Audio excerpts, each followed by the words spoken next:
In a popular perception, the Kama Sutra of Vatsyayan is a sex manual, but in actual fact, it is a complex treatise of Kama, that is pleasure, which is consisting of 7 sections. The first one is general practices and perception, heterosexual intercourse, obtaining a bride, duties of wife, relation of wives of other men, courtesans, secret formula to ensure sexual success. When seen in entirety, the social ideology reflected in the Kama Sutra intersects in many ways with that of the Dharma Shastra text, which were prevalent in Gupta period. So hi everyone, this is Richa Singh and I welcome you all to this YouTube channel Study Phile IAS. I hope you all are doing very well. So today we are going to discuss about some important economical, societal aspects during Gupta era. We will also discuss about the importance of literature, the science and technology. What was the status of literature and science and technology during Gupta era? So today the topics of our discussions are the economy, society, literature, science and technology during the Gupta era. उसमें से सबसे पहले हम बात करने वाले हैं Gupta era के दौरान उनकी जो इकोनॉमिक कंडीशंस थी वो क्या थी. What was the economic status during Gupta era. कौन सी चीजें जो थी वो गुप्ता एरा में प्रेवलेंट थी. So to get some idea of the economic life of the people of the Gupta times we see some written accounts by Fahien who visited different parts of Gupta Empire. He was a Chinese traveler. तो एक Chinese traveller है फाहियान. उन्होंने Gupta empire जो था, Gupta era जो थी उस time पे उन्होंने कई सारे पार्ट्स जो है वो विजिट किए हैं कंट्री के, और उन्होंने कुछ रिटन कुछ अकाउंट्स हैं उनके जिससे हमें कोई एक आइडिया मिलता है कि किस तरीके की इकोनॉमिक कंडीशंस जो है वो हम देखते हैं during the Gupta time. According to him, Magadha was full of cities and its rich people believed in and supported it with a charitable offerings. इनके हिसाब से मगध जो था वो फुल ऑफ सिटीज था. बहुत सारी सिटीज उन्हें देखने को मिली है मगध में. वहां पर कई सारे अमीर लोग, रिच पीपल उनको देखने को मिलते हैं जो सिटी को अपनी चैरिटेबल ऑफरिंग्स से जो है वहां के लोगों को सपोर्ट करते हैं. अब बात करते हैं एक स्पेशल फीचर जो गुप्ता पीरियड का है. वो ये है कि Gupta issued a large number of coins. तो इकोनॉमी का पहला एस्पेक्ट जो है, गुप्ता जो रूलर्स है they issued a large number of coins. और कौन से coins? A large number of gold coins. ठीक है, तो ये जो फैक्टर है ये हमें याद रखना है. अब ये जो गोल्ड कॉइन्स है इनको हम दिनार के नाम से जानते हैं. गुप्ता एरा में इनको किस नाम से जाना जाता है? दिनार. हमें कैसे पता चला? क्योंकि गुप्ता एरा के जो भी इंस्क्रिप्शंस हमें मिले हैं वहां पर गोल्ड कॉइन्स को दिनारास के नाम से जाना जाता है. इनकी स्पेशल क्वालिटी क्या है? इनकी स्पेशल क्वालिटी है कि these coins are regular in size and weight. Second thing is कि you will find many type and sub type of these coins. तो काफी सारे टाइप एंड सब टाइप्स जो है वो आपको इन कॉइन्स के देखने को मिलते हैं. द नेक्स्ट वन इज कि these coins portray Gupta Kings. ये जो कॉइन्स है यहां पर आपको गुप्ता किंग्स जो है वो देखने को मिलेंगे. तो these coins portray Gupta Kings. और गुप्ता किंग्स को एक तरफ ऐसे दिखाया जाएगा जैसे ही इज वेरी फाउंडर और लवर ऑफ आर्ट, और दूसरी तरफ ये भी दिखाया जाएगा कि he has also love for war. These coins portray Gupta Kings which indicate love for art and war. Art और वॉर दोनों के लिए लव जो है वो हमें देखने को मिलता है गुप्ता कॉइन्स में. ऑल्दो अगर हम बात करें गोल्ड कंटेंट की, गुप्ता कॉइन की, इसके पहले जो कॉइन्स, गोल्ड कॉइन्स इश्यू करना शुरू हुए थे तो कुशानास ने गोल्ड कॉइन्स इश्यू किए हैं. तो कुशान्स ने जो गोल्ड कॉइन्स इश्यू किए हैं और जो गुप्ता ने गोल्ड कॉइन्स इश्यू किए हैं उसमें जो गोल्ड कंटेंट है, ठीक है, गोल्ड कंटेंट जो है इसमें बेटर आपको देखने को मिलेगा, इसमें आपको लेसर देखने को मिलेगा. ठीक है, तो गुप्ता के कॉइन्स क्वांटिटी वाइज जो है गुप्ता के coins largest number of coins जो है वो उन्होंने इश्यू करे हैं, लेकिन क्वालिटी वाइज कुशान्स के जो कॉइन्स थे वो बेटर थे। तो ये आपको याद रखना है कि यहाँ पर क्वालिटी जो है गोल्ड कॉइन्स की वो हमें गुप्ता एरा में कम देखने को मिलती है। These are not as pure as the Kushanas ones, ठीक है। And these coins were mainly used to pay officers. कौन से ऑफिसर्स? जो आर्मी और एडमिनिस्ट्रेशन में ऑफिसर्स हुआ करते थे उनको पे करने के लिए कॉइन्स का यूज किया जाता था। As well as these were used for the purchase of land. तो लैंड को परचेज करने में भी इन कॉइन्स का काफी यूज जो है वो हमें यहाँ पर देखने को मिलता है। अब बात करें कि क्या गुप्ता पीरियड में केवल गोल्ड कॉइन्स ही इश्यू हुए हैं, तो नहीं, हमें यहाँ पर कॉपर कॉइन्स भी देखने को मिलते हैं, हमें यहाँ पर सिल्वर कॉइन्स भी देखने को मिलते हैं, लेकिन गोल्ड कॉइन्स ज्यादा देखने को मिलते हैं। अब गुप्ता रूल के टाइम पे जब इन्होंने गुजरात को कॉन्क्वेस्ट किया था, after the conquest of Gujarat, इन्होंने कुछ कॉइन्स इश्यू किए थे लार्ज नंबर में, और वो कॉइन्स जो थे वो सिल्वर कॉइन्स थे। तो गुजरात में जब इन्होंने कॉन्क्वेस्ट किया है उस टाइम पे they issued large number of coins which were silver coins and these were used mainly for the local exchange। और ये coins जो है ये mainly किस लिए यूज किए गए थे?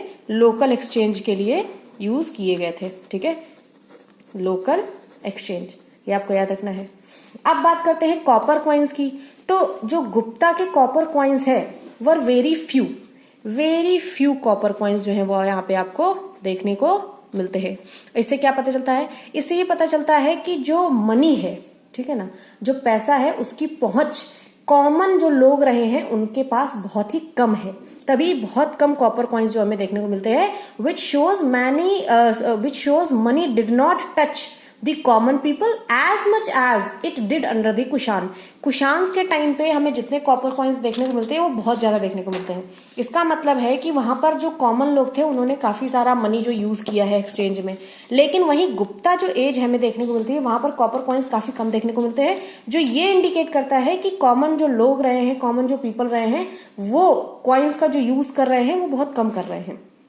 अगर हम बात करें कि ट्रेड कैसा था, तो अराउंड 550 एडी जो रोमन एम्पायर था, ठीक है, तो ईस्टर्न रोमन एम्पायर था, ईस्टर्न रोमन एम्पायर। तो यहाँ के जो लोग थे they learned art of growing silk.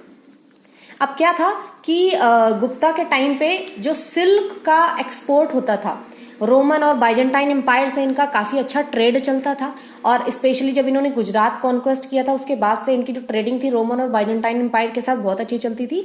लेकिन 550 एडी के दौरान में क्या हुआ कि जो रोमन एम्पायर था उन्होंने चाइनीज से आर्ट ऑफ ग्रोइंग सिल्क जो है वो सीख लिया, जिससे हुआ क्या कि इसने हमें एडवर्सली अफेक्ट किया। गुप्ता टाइम में जो लोग भी इस फील्ड में थे, सिल्क को ट्रेड करते थे, तो इंडिया का जो एक्सपोर्ट ट्रेड था it was adversely affected by this. तो ये चीज हमें आपको यहाँ पे याद रखनी है, ठीक है। तो इसकी वजह से India's export trade was adversely affected. और ये हमें कैसे पता चलता है? ये ऐसे पता चलता है कि इसी टाइम पे जो भी गुजरात में एक स्टेट है, उस स्टेट में गिल्ड ऑफ सिल्क वीवर्स जो हैं they left their original home, ठीक है। वेस्टर्न इंडिया में जो लता स्टेट है गुजरात में, वहां पे जो गिल्ड ऑफ वीवर्स हैं जो सिल्क प्रोडक्शन का काम करते थे उन्होंने अपने ओरिजिनल होम को छोड़ दिया था। दे माइग्रेटेड टू मंदसौर जो कि मालवा में है, वहां पर जाके उन्होंने अपना ऑक्यूपेशन भी चेंज कर दिया था, उन्होंने बाकी दूसरे प्रोफेशंस जो थे उनको करना शुरू कर दिया था। तो इससे हमें कहीं ना कहीं ये पता चलता है जो सिल्क वीविंग का काम था वो काम कहीं ना कहीं एडवर्सली इफेक्ट हुआ था, तभी इन्हें अपना घर छोड़ना पड़ा, अपना प्रोफेशन छोड़ना पड़ा, और बाकी दूसरे प्रोफेशन जो है वो उन्हें अपनाने पड़े, ठीक है। अब एक और स्ट्राइकिंग डेवलपमेंट है जो हमें गुप्ता एरा में देखने को मिलता है, और ये हमें स्पेशली मेनली देखने को मिलता है वेस्टर्न एंड सेंट्रल एमपी में, जो western and central Madhya Pradesh region है वहां पर ये चीज देखने को मिलती है, and that is the emergence of priestly class, ठीक है। जो प्रीस्टली क्लास है, प्रीस्टली लैंडलॉर्ड है, ठीक है, उनका इमर्जेंस हमें देखने को मिलता है at the cost of the local peasant. और इसकी वजह से हम ये देखते हैं कि मैनी वर्जिन एरियाज केम और ब्रॉट अंडर कल्टीवेशन। ठीक है, तो काफी सारे वर्जिन एरियाज जो है, नए एरियाज जो है, उपजाऊ नए एरियाज हैं जहां तक अब तक कल्टीवेशन जहां पर नहीं होता था, दे वर ब्रॉट अंडर कल्टीवेशन। तो ये याद रखना है। अब कल्टीवेशन में लाए गए हैं तो क्या होगा कि यहाँ पर नए नए कुछ इनोवेशंस होंगे, अपनी नॉलेज जो है वो अप्लाई की जाएगी ताकि हम एग्रीकल्चरल प्रोडक्शन जो है उसको बढ़ा सकें। तो इससे हुआ क्या कि better knowledge applied to the agriculture. ठीक है, better knowledge applied to the agriculture. ठीक है, अब ये जो चीजें हैं, अब क्या है कि बेटर नॉलेज जो है एग्रीकल्चर में अप्लाई की गई है in the tribal areas of central India by the ब्राह्मण बेनिफिशियरीज। जो भी ब्राह्मण बेनिफिशियरीज हैं, जो प्रिस्ली लैंडलॉर्ड्स हैं, इससे एक फायदा हुआ, काफी सारा वर्जिन एरिया इनके अंडर कल्टीवेशन आ गया और इन्होंने अपनी नॉलेज को अप्लाई किया ताकि वो एग्रीकल्चर प्रोडक्शन को बढ़ा सके। तो हमें कहीं ना कहीं यहाँ पर इनोवेशन भी देखने को मिलता है। एक और जो चीज देखने को मिलती है जो मोस्ट इंपॉर्टेंट है, जो इससे पहले आपके यूपीएससी के प्रीलिम्स में क्वेश्चन ऑलरेडी पूछा जा चुका है, that is vishti. What is vishti? ये विस्टी क्या है? तो विस्टी जो है वो फोर्स्ड लेबर है। क्या है? Forced labour. अब जो भी सेंट्रल और वेस्ट, जो भी हमारा वेस्टर्न इंडिया का पार्ट है, वहां पे जो पीजेंट्स रहे हैं, दे वर सब्जेक्टेड टू फोर्स्ड लेबर और उनको विस्टी के नाम से जाना जाता था। तो ये तो था economic aspect during Gupta era. Now we will discuss about some societal aspect also. तो हम बात करते हैं अब गुप्ता एरा के अंडर में सोसाइटी किस तरीके की रही है। एंड आई होप कि अब तक जो भी डिस्कशन हुआ है वो आपको अच्छे से समझ में आ गया है। अब सोसाइटी के बारे में बात करते हैं तो हमारे पास यहाँ दो तरीके के अकाउंट है। पहला अकाउंट है फाहियान का, जो एक चाइनीज ट्रैवलर है, उन्होंने सोसाइटी को किस तरीके से प्रेजेंट किया है, वहां से हमें एक इन्फॉर्मेशन मिलती है। दूसरा बाकी सारे सोर्सेज हैं। अब बाकी सारे सोर्सेज में क्या आता है? बाकी सारे सोर्सेज में आपके इंस्क्रिप्शंस हो गए, कुछ पिलर इंस्क्रिप्शंस हो गए, कहीं ना कहीं कुछ रिटन रिकॉर्ड्स जो हैं आपको मिल जाते हैं। उस समय के जो भी आपके बहुत अच्छे पोएट्स रहे हैं उनके रिकॉर्ड्स जो हैं वो मिलते हैं, लिटरेचर के रिकॉर्ड्स मिलते हैं, जहां से हमें वहां की सोसाइटी के बारे में कहीं ना कहीं इन्फॉर्मेशन देखने को मिलती है। इसमें जैसे अगर बात करें धर्म शास्त्र की, बात करें नारद एक स्मृति है उसकी, या बात करें काम सूत्र की जो कि वात्स्यायन ने लिखा हुआ है, तो इसमें कहीं ना कहीं हमें एक सोशल स्ट्रक्चर जो है वो भी देखने को मिलता है। अब अगर हम बात करें तो फाहियान ने बहुत ही ज्यादा आइडियलिस्टिक और आइडियलाइज्ड पिक्चर जो है वो इंडियन सोसाइटी की प्रेजेंट की है 5th सेंचुरी एडी की। फाहियान के हिसाब से जो भी सोसाइटी थी, ही described a happy and contented people enjoying a life of prosperity।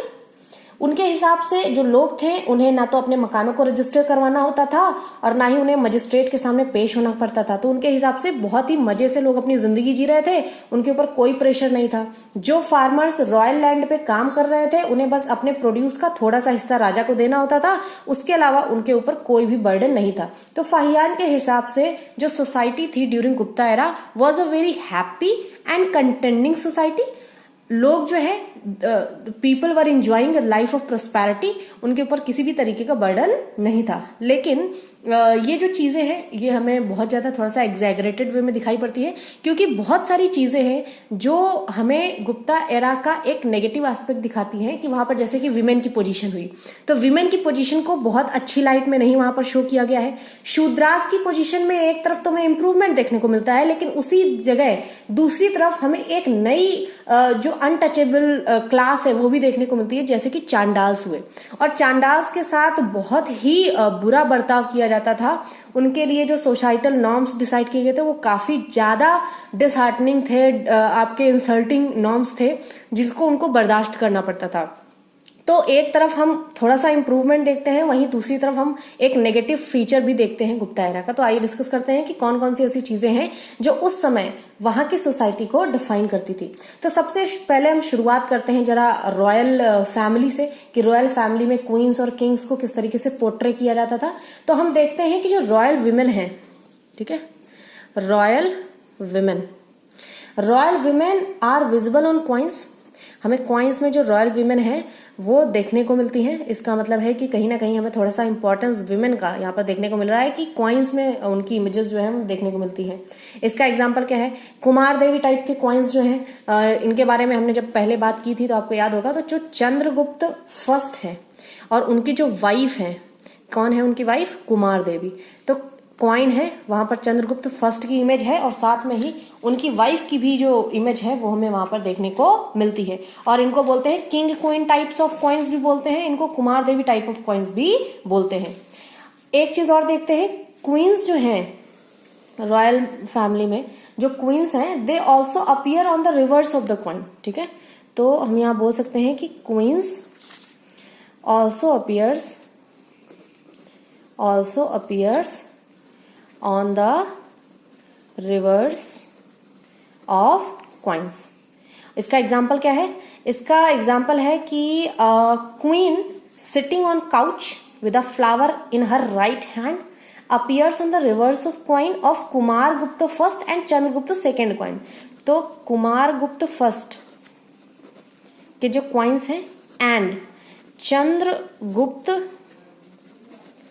Second के जो कॉइन्स हैं, इन दोनों के कॉइन्स में हमें एक क्वीन जो है काउच पे बैठी हुई है, जो अपने राइट हैंड में फ्लावर लिए हुई हैं। इस तरीके की इमेजेस जो हैं वो कॉइन के रिवर्स साइड में हमें देखने को मिलती हैं।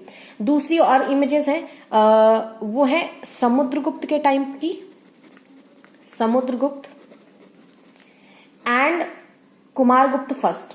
ठीक है, समुद्रगुप्त एंड कुमारगुप्त फर्स्ट के जो कॉइन्स है उसके रिवर्स साइड में एक और टाइप का कॉइन है जहां पर एक स्टैंडिंग फीमेल फिगर जो देखने को मिलता है, which is holding a fly whisk in her right hand and it appears on the reverse of the Ashvamedha type coins. मतलब कि इन ये समुद्रगुप्त और कुमारगुप्त फर्स्ट के जो कॉइन्स है ये स्पेशल टाइप ऑफ कॉइन्स है जिनको अश्वमेधा टाइप ऑफ कॉइन्स के नाम से भी जाना जाता है। अब एक्चुअली बोला गया है कि जिस तरह जब ये अश्वमेध यज्ञ हो रहा होता है तो उस समय जो स्टैंडिंग फीमेल फिगर है फ्लाई विस्क लिए हुए अपने राइट हैंड में, तो वो उसी रिचुअल का पार्ट है और इस रिचुअल का जो एक अपीयरेंस है वो हमें कॉइन्स में देखने को मिलता है। तो ये चीज हो गई।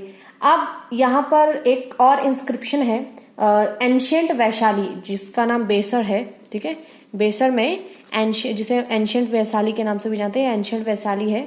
यहाँ पर क्या है, हमें 3 ओवल सीलिंग्स मिलती हैं, 3 ओवल सीलिंग्स मिलती हैं और ये सीलिंग्स हैं ध्रुव स्वामिनी की। किसकी सीलिंग्स हैं, ध्रुव स्वामिनी की। और ये जो ध्रुव स्वामिनी है ये कौन है, she is wife of Chandragupta second. Chandragupta second की जो है ये वाइफ है, इनकी सीलिंग्स देखने को मिलती हैं।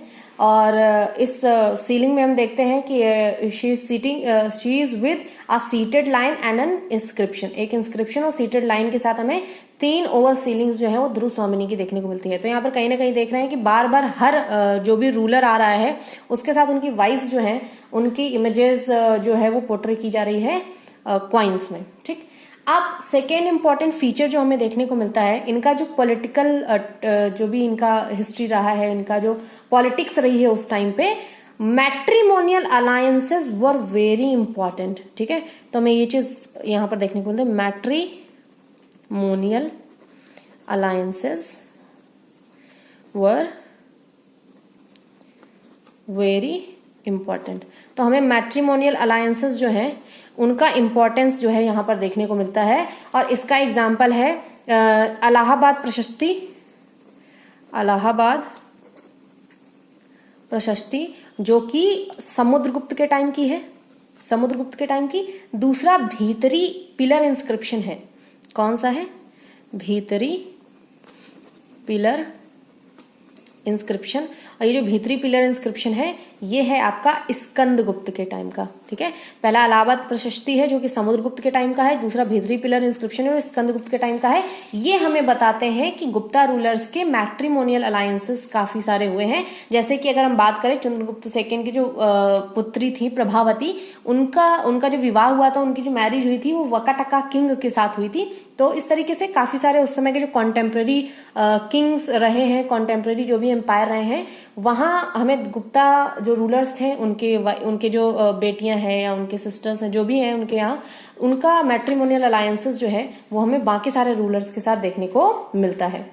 अब वकाटका, अब ये जो गुप्ता एरा है इस टाइम पे वकाटका रूलर्स भी हुआ करते थे। तो वकाटका रूलर्स के टाइम पे हम देखते हैं जनरली जो वकाटका के इंस्क्रिप्शंस हैं वो generally do not mention about queens, but they reveal the exercise of political power by the queen Prabhavati Gupta, जिनके बारे में हमने अभी बात की है। तो प्रभावती गुप्ता जो है, प्रभावती गुप्ता का जो विवाह है, जो शादी है, वो वकाटका किंग के साथ हुई थी। ये चंद्रगुप्त सेकेंड की पुत्री थी। अब हमें वकाटका इंस्क्रिप्शंस थे, ये पता चलता है कि शी एक्सरसाइज्ड पॉलिटिकल पावर, ठीक है, एक्सरसाइज ऑफ पॉलिटिकल पावर जो है वो हमें यहाँ पर देखने को मिलती है, एक्सरसाइज ऑफ पॉलिटिकल पावर। तो ये चीज हमें देखने को मिलती है। अब वो जो सोसाइटी थी पॉलीगिनी, यानी कि मल्टीपल वाइफ्स रखने का जो सिस्टम था वो भी वहां प्रेवलेंट था। अब पॉलीगिनी हमें यहाँ पर देखने को मिलती है इनके गुप्ता के टाइम पे। रॉयल फैमिली में तो देखने को मिलती ही है, हमें नॉन रॉयल फैमिलीज जो है वहां पर भी पॉलीगिनी की प्रैक्टिस जो है वो हमें कहीं ना कहीं देखने को मिलती है। और इसका एग्जाम्पल जो है वो है घटोत्कच केव इंस्क्रिप्शन, घटोत्कच केव इंस्क्रिप्शन।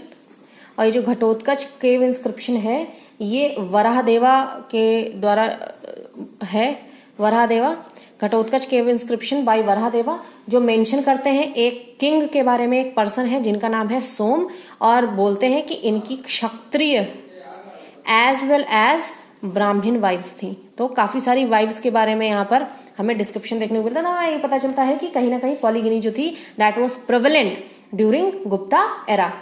अब धर्मशास्त्र टेक्स्ट जो है जैसे कि नारद शास्त्र हो गया या आपका बृहस्पति हो गया या कात्यायन की स्मृतिज हो गई, they throw light on the हाउस होल्ड and gender relations at a more general level. जैसे कि धर्मशास्त्र की अगर बात करें, जो भी धर्मशास्त्र है वहां पर हमें ये देखने को मिलता है they have tendency of lowering the age of the marriage for the girls, ठीक है। तो वहां पर हमें एक टेंडेंसी देखने को मिलती है, वो यहाँ पर इस तरीके की बात कर रहे हैं कि जो गर्ल्स की एज है, मैरिज की एज है, उसको लोअर करने की बात कर रहे हैं। वो बोलते हैं कम से कम एज में जो है वो गर्ल्स जो है उनकी शादी कर देनी चाहिए। तो we see the tendency towards lowering the age of marriage for girls, और ये कहीं ना कहीं एक नेगेटिव जो फीचर है वो है गुप्ता एरा का, ठीक है, मैरिज फॉर गर्ल्स। यहां तक कि कुछ ऐसे टेक्स्ट हैं जो ये तक बोलते हैं कि girls should be married before their puberty, जो प्यूबर्टी एज होती है उसके पहले ही दे शुड बी मैरिड। तो इस तरीके की चीजें हमें देखने को मिलती हैं। हमें यहाँ पर कुछ कंट्रास्ट भी देखने को मिलता है कि एक तरफ जो वात्स्यायन का काम सूत्र जो उन्होंने किताब लिखी है, ऐसा नहीं है कि it is only a sex manual, वहां पर सोसाइटी के बारे में भी कई सारी चीजें जो है वो उन्होंने एक्सप्लेन की हैं, बताई गई हैं।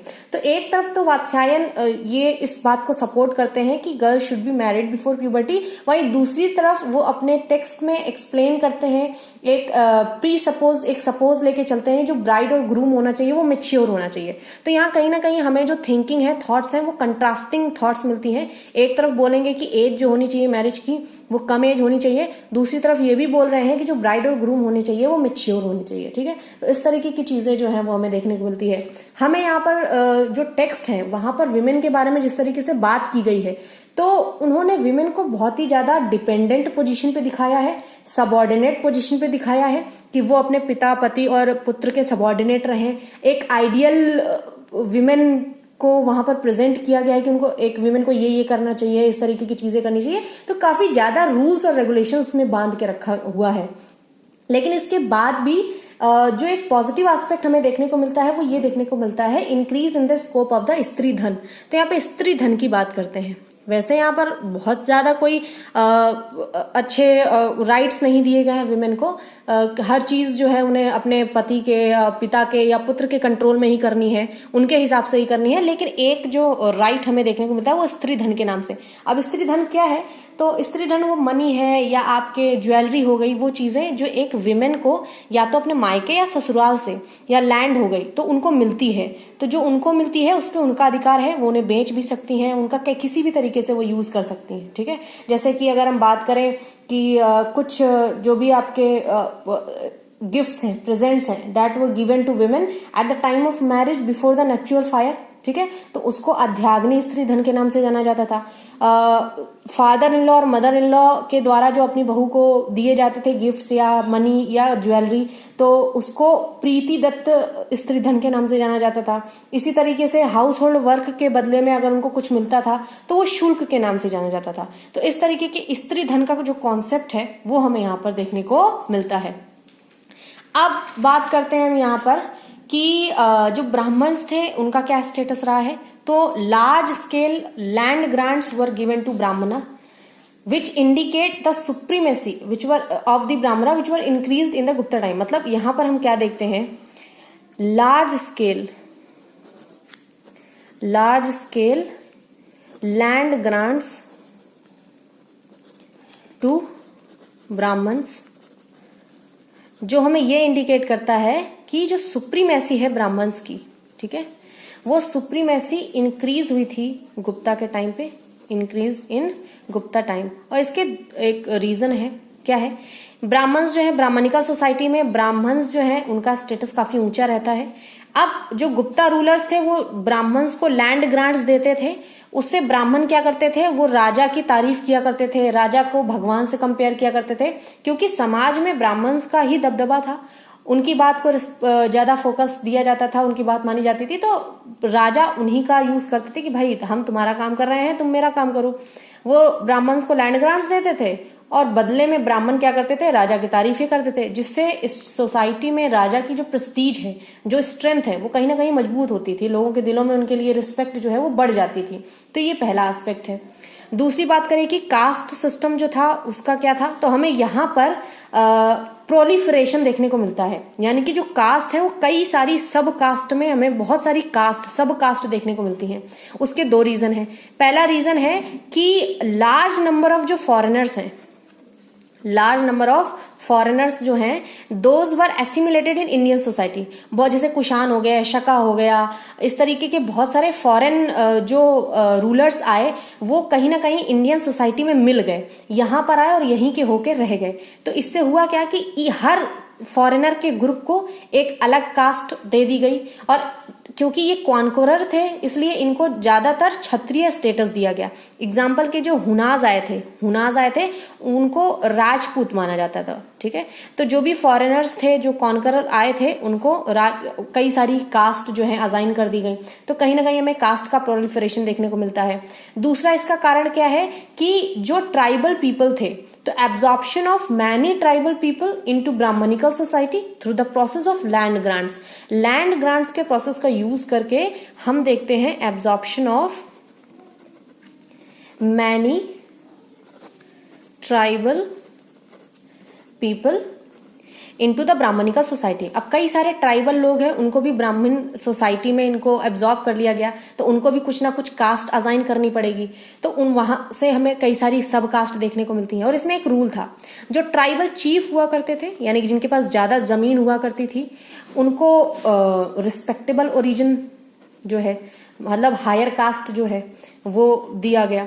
लेकिन जो कॉमन ऑर्डिनरी लोग हुआ करते थे, ऑर्डिनरी ट्राइबल पीपल हुआ करते थे, उनको लो ओरिजिन की कास्ट जो है वो असाइन की गई। तो इस तरीके का डिफ्रेंसिएशन जो है वो हमें यहाँ पर देखने को मिलता है। अब अगर हम बात करें कि शूद्रास की पोजीशन क्या थी, क्या वो इम्प्रूव हुई या नहीं हुई, तो हम यहाँ देखते हैं एक तरफ जो शूद्रास की पोजीशन है इम्प्रूव्ड। तो position of Shudras was improved, काफी इम्प्रूव पोजीशन देखने को मिलती है। क्यों देखने को मिलती है कि गुप्ता एरा में Shudras were allowed to listen. इससे पहले उनको अलाउ नहीं था कि वो रामायण और महाभारत या पुराण सुन सकें। जो शूद्रास थे वो इनको सुनना भी अलाउड नहीं था। बट इन गुप्ता एरा दो Shudras were allowed to listen Ramayana, Mahabharat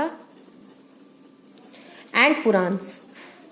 और सेम विमेन के साथ भी था। इसके पहले विमेन भी अलाउड नहीं थी कि वो रामायण महाभारत या पुराण को सुने, तो यहाँ पर विमेन की पोजीशन में भी हमें थोड़ा सा इंप्रूवमेंट ये इस तरीके का देखने का कि वो those the women were also allowed to listen Ramayana Mahabharata and Puranas.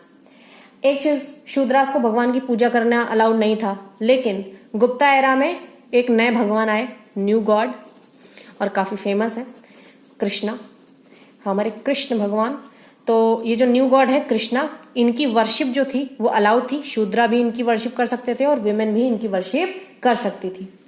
लेकिन अगर हम बात करें इंडिपेंडेंट सोर्स ऑफ इनकम की, इंडिपेंडेंट सोर्स ऑफ इनकम की, कि इंडिपेंडेंटली बाहर जाके काम करना या पैसा कमाना, तो ये चीज जो थी हायर ऑर्डर की विमेन को, जो हायर ऑर्डर की विमेन थी यानी कि ऊंची जाति की जो हायर कास्ट की जो महिलाएं थी, नॉट अलाउड, उनको independent source of livelihood allowed नहीं थी। बट जो लोअर कास्ट की विमेन थी, जो आपकी निचली जाति की जिन्हें बोला जाता था, तो लोअर कास्ट या लोअर ऑर्डर की जो भी विमेन थी वो उनको इंडिपेंडेंट जो है सोर्स ऑफ इनकम जो है वो अलाउड थी। वो बाहर जाके काम कर सकती थी, खुद पैसा कमा सकती थी और अपना घर चला सकती थी।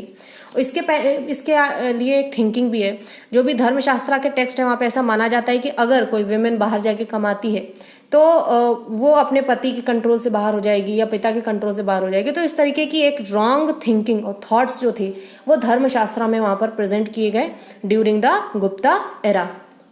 आई होप कि यहां तक की सारी चीजें क्लियर हैं।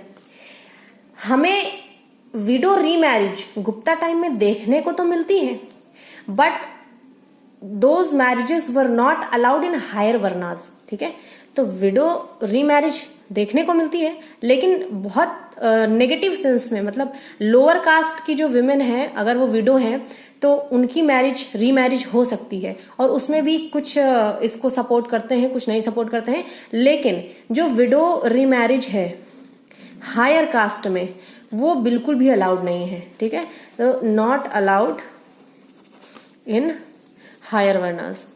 ठीक है, तो ये चीज हमें यहाँ पर याद रखनी है।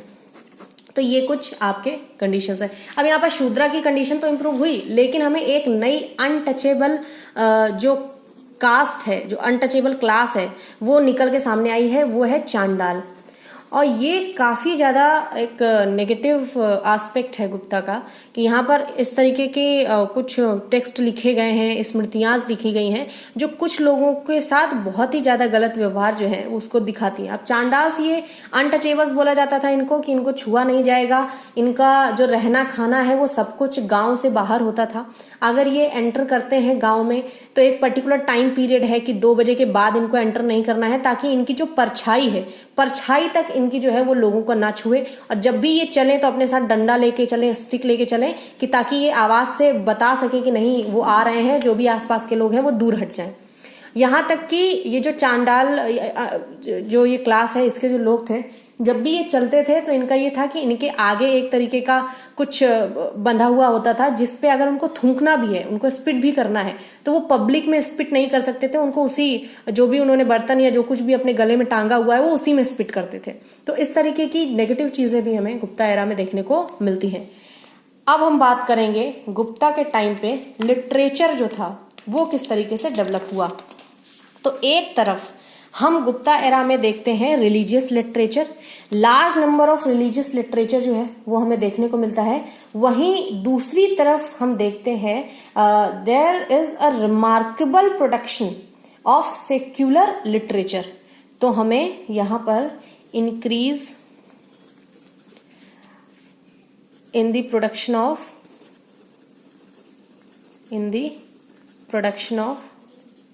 रिलीजियस लिटरेचर,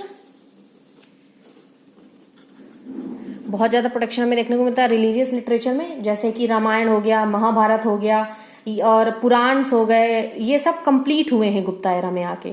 तो गोल्डन एज ऑफ लिटरेचर के नाम से भी हम गुप्ता एरा को बोल सकते हैं। वहीं दूसरी तरफ हम एक रिमार्केबल प्रोडक्शन देखते हैं सेक्युलर लिटरेचर का। ठीक है।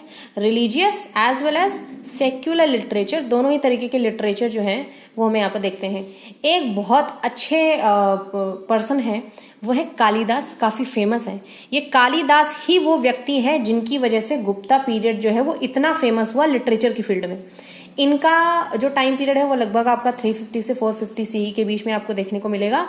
अब इन्होंने एक बहुत ही अच्छा वर्क जो है, पोएटिक वर्क लिखा हुआ है। He was greatest poet, he was greatest poet of Sanskrit, classical Sanskrit, ठीक है, संस्कृत, और वो भी क्लासिकल संस्कृत के ग्रेटेस्ट पोएट थे।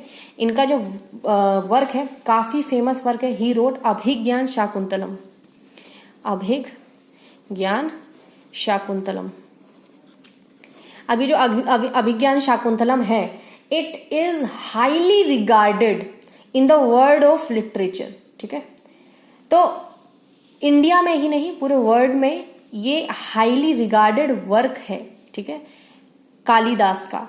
और ये एक पहला ऐसा वर्क है which was translated into European language, ठीक है। तो it is one of the earliest work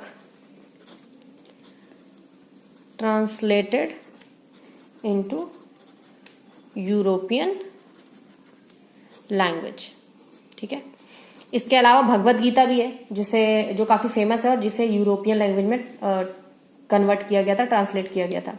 अब गुप्ता एरा के जो प्लेज लिखे गए हैं, जो नाटक वगैरह लिखे गए हैं, उनके दो इंपॉर्टेंट फीचर हमें देखने को मिलता है। पहला कि जितने भी प्लेज हैं सारे के सारे कॉमेडीज हैं, हमें किसी भी तरीके की ट्रेजेडी प्लेज में देखने को नहीं मिलती है।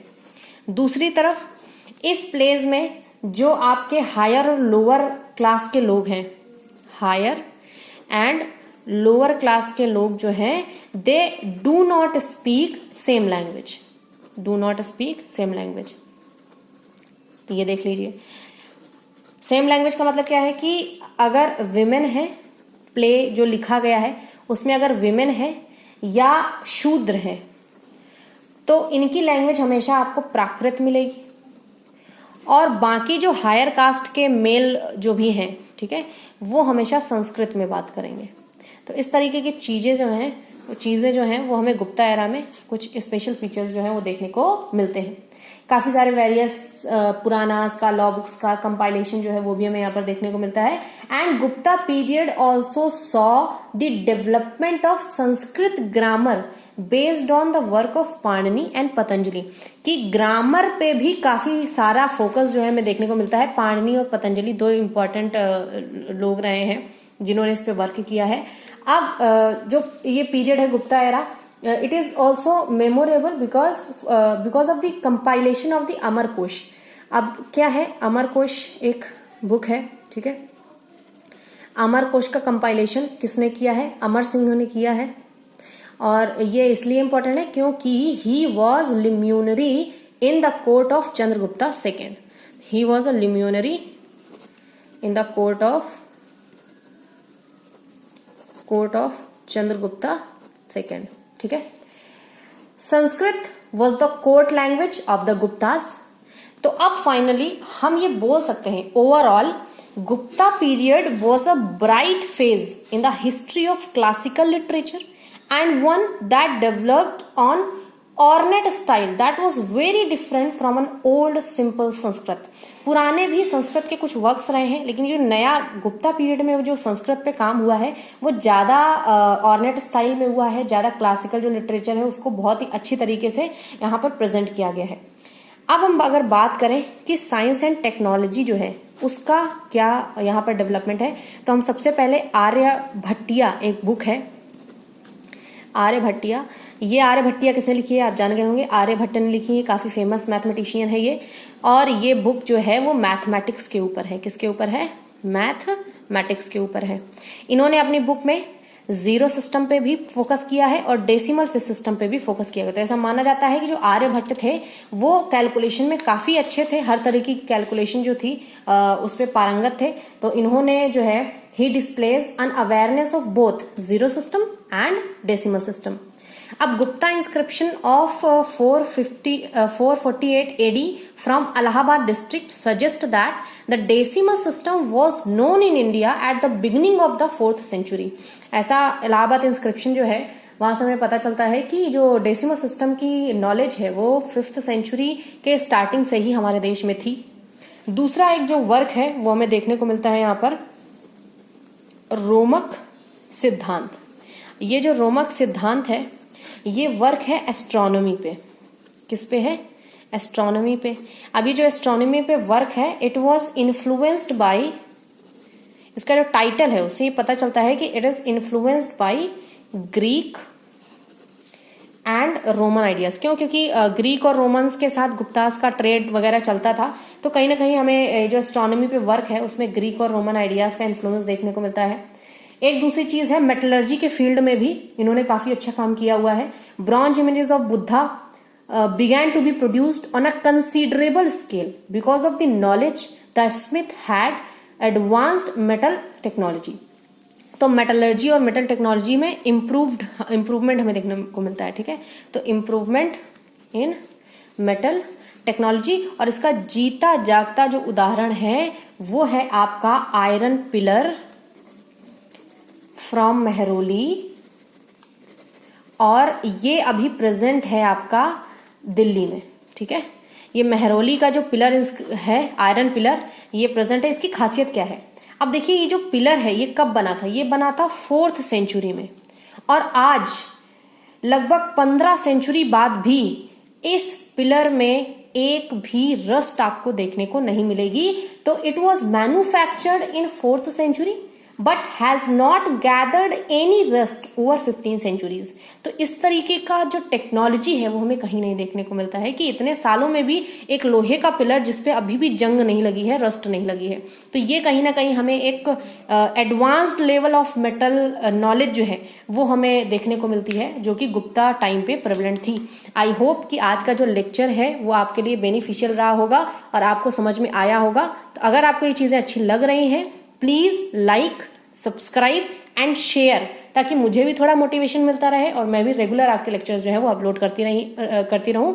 अगर आपको कोई डाउट है किसी भी टॉपिक से रिलेटेड या इस टॉपिक में जो भी आज हमने डिस्कस किया है, अगर आपको कोई डाउट है या आपका जो फीडबैक है प्लीज कमेंट सेक्शन में प्रोवाइड कीजिए। ठीक है, thank you very much, thanks for watching.